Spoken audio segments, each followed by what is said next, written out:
படிப்பினை தொடர்ந்தார். திருவனந்தபுரம் மேரி கல்லூரியில் தனது இளங்கலை பட்டப்படிப்பை படித்தார். பின் அண்ணாமலை பல்கலைக்கழகத்தில் முதுகலை பட்டப்படிப்பையும் கேரள பல்கலைக்கழகத்தில் தனது முனைவர் பட்டப்படிப்பை மேற்கொண்டுள்ளார். 1959ஆம் ஆண்டு வனவியல் ஆராய்ச்சி உதவியாளராக பணியில் அமர்த்தப்பட்ட இவர் 1960ஆம் ஆண்டு காட்டுக்கடை பகுதியை சார்ந்த பத்மா என்பவரை வாழ்க்கை துணையாக கடைபிடித்தார். 4 பெண் 2 ஆண் என 6 குழந்தைகளுக்கு தந்தையானார். குழந்தைகள் பிறந்து அவர்கள் படித்துக் கொண்டிருக்கும் போதுதான் இவரும் முதுகலை மற்றும் முனைவர் பட்ட படிப்புகளை படித்துள்ளார். வேலை பார்த்துவிட்டு படிக்க முடியாது, அதற்காக சம்பளம் இல்லாமல் விடுப்பெடுத்து படித்துள்ளார். வருமானம் இல்லாத வாழ்க்கையில் குடும்பம், குழந்தை, தனது படிப்பு என போராடி இன்று வெற்றியாளராக நம்முன் வீற்றிருக்கின்றார். இந்திய பசுமை புரட்சி நாயகன் எம்.எஸ். சாமிநாதனுடன் இணைந்து இந்திய புள்ளிகளை ஆராய்ந்து அனைவரின் பாராட்டுகளை பெற்றுள்ளார். பணிக்காலத்தில் ராஜஸ்தான், குஜராத், உத்தரப்பிரதேசம் என வட மாநிலங்கள் ஆய்வு பணிகளை வெற்றிகரமாக நிறைவு செய்த இவர் 1970இல் ஊட்டி மண் ஆய்வு நிலையத்தில் தலைமை விஞ்ஞானியாக பணியேற்று தனது குழுவினரை திறம்பட நடத்தியுள்ளார். அங்கு அவர் பல்வேறு வகையான ஆய்வுகளை நிகழ்த்தி 2000ஆவது ஆண்டில் பணி ஓய்வு பெற்றார். இவரது ஆய்வுகளை அங்கீகரித்த மத்திய அரசு இவருக்கு வசந்தராவ் நாயக் எனும் தேசிய விருதினை வழங்கி கௌரவப்படுத்தியது. தன்னுடைய பணிக்காலத்தில் சர்வதேச விஞ்ஞானியாக பிரகாசித்த இவர் best citizen of India, great of India, glory of India, international award for excellent research போன்ற பல விருதுகளை பெற்றுள்ளார். மத்திய அரசு தயாரித்த இந்தியாவின் தலை சிறந்த 100 விஞ்ஞானிகள் பட்டியலில் ஒருவராக பரிணமித்துள்ளார். இவர் சிறந்த எழுத்தாளராகவும் திகழ்ந்து கொண்டிருக்கிறார். அயர்லாந்து, ஆஸ்திரேலியா, இலங்கை, இஸ்ரேல், இந்தோனேஷியா ஆகிய நாடுகளுக்கு பயணம் புரிந்து அதன் அனுபவங்களை அவர் பயண நூலாக எழுதிவிட்டார். இதற்கு சான்றாக my Irish day, our Australian days என்று 2 ஆங்கில நூல்களை குறிப்பிடலாம். விஞ்ஞானம், ஆன்மீகம் சார்ந்த நூல்களையும் எழுதியுள்ளார். 200 விவிலிய தாவரங்கள் என்னும் நூல் இவருக்கு மணிமுகடமாக திகழ்ந்தது. பாராட்டத்தக்க பல சர்வதேச ஆய்வு கட்டுரைகளை எழுதியதோடு 250க்கும் மேற்பட்ட செய்தி கட்டுரைகளையும் பல்வேறு பத்திரிகைகளில் எழுதியுள்ளார். பணி ஓய்வுக்கு பின் தன் வீட்டில் விஞ்ஞான பணிமனையை நிறுவி அதில் இதய பாதுகாப்பு இயக்ககம் என்னும் தொண்டு நிறுவனத்தையும் நடத்தி வருகிறார். ஆன்மீக பணி, சமுதாய பணி, தொழில்நுட்ப பணி, சுற்றுச்சூழல் பாதுகாப்பு பணி என தன்னால் இயன்ற பணிகளை பிறருக்கு இன்று வரை செய்து கொண்டிருக்கிறார். யான் பெற்ற இன்பம் பெருக இவ்வையகம் என்னும் பொன்மொழிக்கேற்ப இவர் தனக்கான வாய்ப்புகளில் பிறரையும் இணைந்து செயற்பட வல்லமை படைத்தவர். இதுக்கு சான்றாக கூறலாம். 2008ஆம் ஆண்டு நான் ஆய்வு மாணவியாக இருக்கும்போது ஸ்காட் கல்லூரி பக்கம் ஒரு பப்ளிகேஷன் நடத்திட்டு இருந்தேன். அப்ப சாரும் எனக்கு தெரிஞ்ச ஒரு அண்ணாவும் நடைபயிற்சிக்காக அங்க வந்துட்டு இருக்கும்போது எங்களுக்குள்ளார ஒரு அறிமுக நிகழ்ந்தது. அப்போ பதிப்பகம் வச்சிருக்கோம்னு சொன்னோன்னா சார் என்ன சொன்னாங்கன்னா, அன்னைக்கு மத்தியானமே 2 புக்கோட டைப் பிரிண்ட் காப்பியோட வந்தாங்க. அது என்னன்னா அபிரி அண்ட் எக்ஸல்சி, மை ஐரிஷ் டே என்ற ஆங்கில நூல்கள். அப்ப வரும்போது சாருக்கு சுத்தமா முடியவே செய்யாது. ஒரு 2 வீலர் ஆக்சிடென்ட், அதுல கால் பிராக்சர் ஆகி கெட்டு கொண்டிருந்தாங்க. படியேறி மாடி வர முடியாது, இருந்தாலும் கஷ்டப்பட்டு வருவாங்க. வரும்போதே அவருடைய ஆர்வம் அதுல தெரியுது. அங்க உட்கார்ந்து ஒர்க் பண்ண முடியாது, அவரால் கரெக்ஷன் பார்க்க முடியாது. என்ன பண்ணுவாங்கன்னா படுத்துருவாங்க. படுத்து அப்படி நீட்ல அந்த ஒர்க்கை முடிச்சாங்க. அது என்னுடைய பப்ளிகேஷன் வெளியாச்சு. இனி என்னன்னா 2008 டிசம்பர் மாதம் அந்த புக்கு அவங்க வீடு வளாகத்துல ஒரு பிரேயர் மீட்டிங்ல ரிலீஸ் ஆகுது.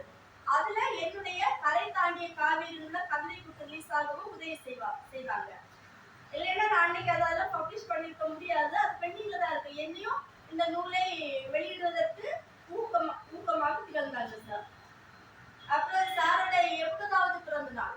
அந்த 80வது பிறந்த நாள் எப்படி இருந்துச்சுன்னா, ஸ்ரீ ஐயப்பா மகளிர் கல்லூரியில வச்சு ஒரு 1 டே செமினாரா அந்த ப்ரோக்ராம் நடந்துச்சு. அந்த செமினாருக்கு சிறப்பு விருந்தினராக வருகை தந்தது யாருன்னா நமது பெருசனங்கோப்பு டாக்டர் ஒய் மகாதேவன் ஐயர் அவர்கள். அன்னைக்கு அவங்க வந்து மாணவர்களுக்கு ஆயுர்வேத மருத்துவம் பற்றிய சிறப்புகளை எல்லாம் எடுத்து கூறி செமினாரை கண்டக்ட் பண்ணாங்க. அந்த நிகழ்வில்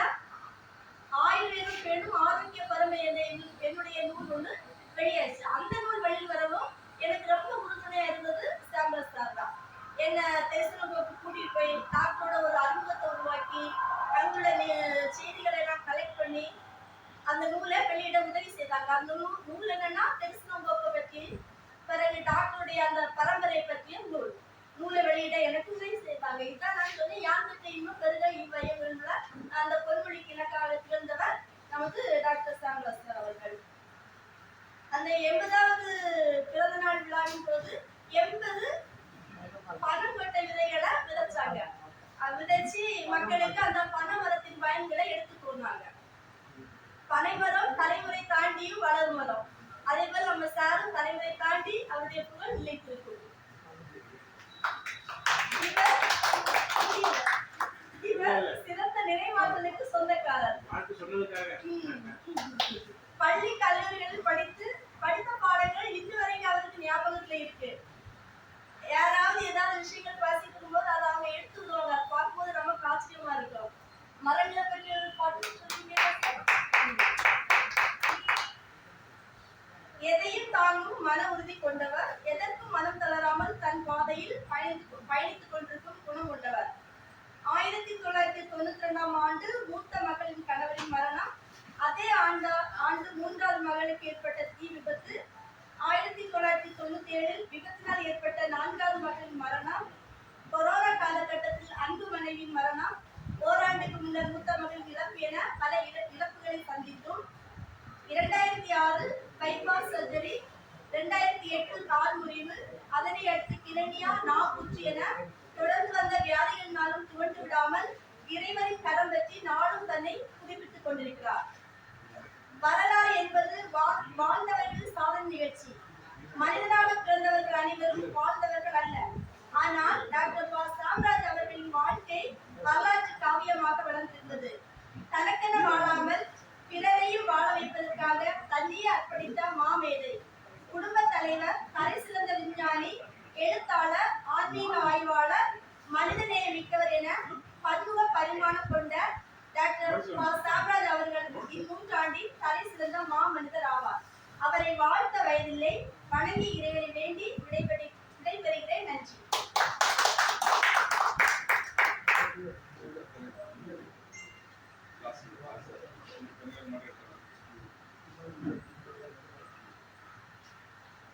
அடுத்து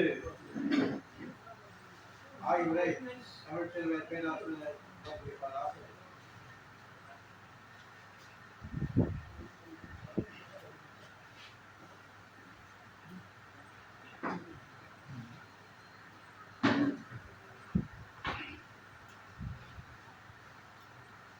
எங்கள் வாழ்வும் எங்கள் வளமும் மங்கா தமிழுக்கு சங்கியம் வழங்கு.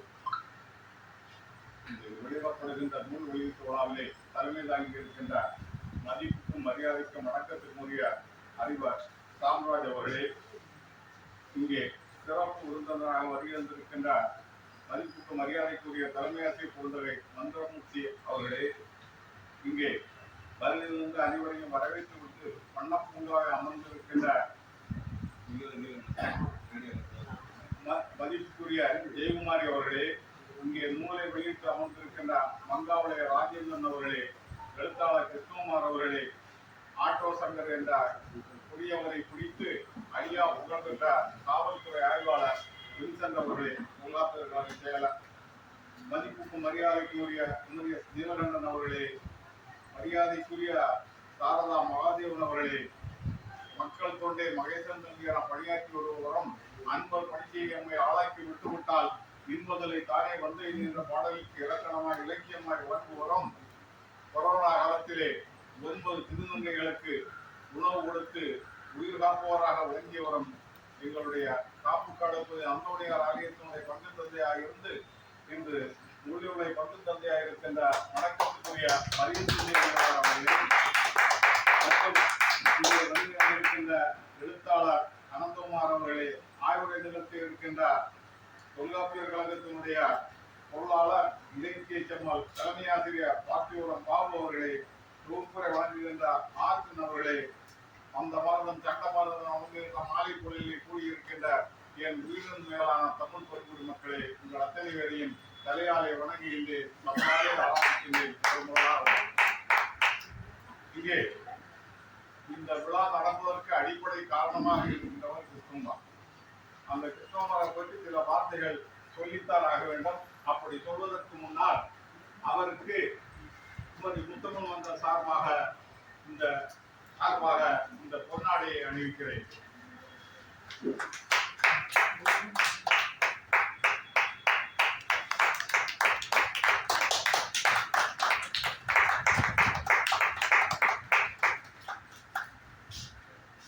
அடுத்ததாக இந்த கூட்டத்திற்கு தலைமை தாங்கி இருக்கின்றவர் பார்வைக்கு எளியவர், பழகுவதற்கு எளியவர், நல்லவர், அத்தோடு வல்லவர், 90 ஆண்டுகளை நிறைவு செய்தவர். 90 ஆண்டுகளை நிறைவு செய்த ஐயா அவர்களை உங்களுடைய நூற்றாண்டு விழாவுக்கு நாங்கள் வருவோம். ஒரு மனிதனுடைய வாழ்க்கையை பெருவாழ்வு என்று சொன்னால், நிறைவாழ்வு என்று சொன்னால் அது 120 ஆண்டு. நீங்கள் 120 ஆண்டு வாழ வேண்டும். அப்படி வாழ்கின்ற நேரத்திலும் இதே இடத்திலே ஒரு விழா நடைபெற வேண்டும். நாங்களெல்லாம் வருவோம், வாழ்ந்து மாற்றுவோம், அதற்கு அனுமதிய வேண்டிய சொல்லி உங்களுக்கு எங்களுடைய கடையில வளர்களுக்கு பின்னால் வளராக வழங்குகின்ற கொடைவள்ளல் சிந்துகுமார் அவர் சார்பாக எங்களுடைய காவல்துறை ஆய்வாளர் வின்சென்ட் அவர்களும், மார்த்திவரம் பாபு அவர்களும், திரு டிஎஸ்பி அவர்களும் இந்த பொன்னாடை போடுவார்கள். டிஎஸ்பி